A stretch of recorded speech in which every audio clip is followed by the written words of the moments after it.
Di ako karon sa bukid mga bay. Kuha kog uling kay wa may pang sugnod. Among fish pa no. Perti ng lubuga. Kay wa na iwan-uwan. Naingon naglapog sa karabaw.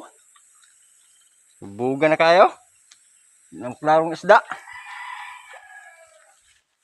Perting inita man gyud sa panahon. Mga tanom ni Papa. Mga tanon. Sorry, ini banda. String beans. Okra. Sa nga fish pond. Tikahubas na. Kanos adaw nimo uwan. Hubas na mga bay. Pero naagihapon ng mga isda.